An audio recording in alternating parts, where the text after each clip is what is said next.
Okay, I got a question on how to answer a problem like this. So here I've got c is equal to 1.5a minus 3b. So I need to draw the vector c on. And to draw the vector c, I go up here, I hit on plus, and I tell it I want to draw vector c. Okay, so I can draw the vector c anywhere I want. And the length of vector c, so it has to be minus 3b. So b is minus 1 in the x direction. So minus 3b would be plus 3. And then I need to do 1.5 times a. So a is 1, 2, 3, 4. So a is 4 in the x direction. So 4 times 1.5 is 6. So I could go 6 in the x direction. And then I have to go another 3 because of the minus 3b. So I'm going to do, start it anywhere. I just started over here, so I have room. So 1, 2, 3. And you can see I want to go 9 this way. Now I need to figure out what I need to do in the y direction. So in the y direction, I have nothing from b, and I have 2 from a. And I need to do 1.5 times a. So 1.5 times 2 would be plus 3. So I need to go 1, 2, 3 up.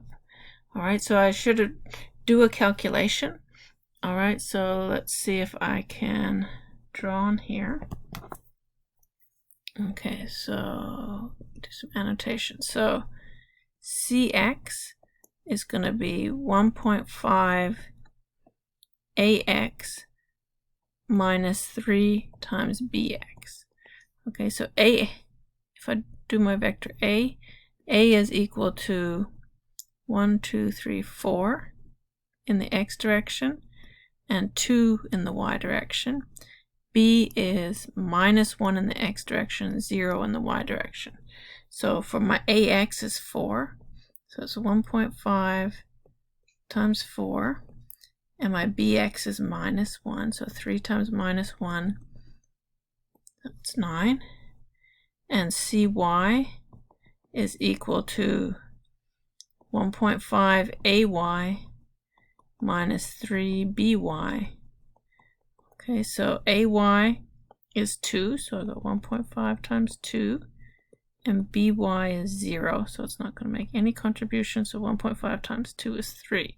So my vector c is going to be 9 in the x direction, 3 in the y direction. And so if you look at what I've drawn here, I go 1, 2, 3, 4, 5, 6, 7, 8, 9 across, and 1, 2, 3 up. Okay, so that's the written down math explaining what I did. I hope that helps.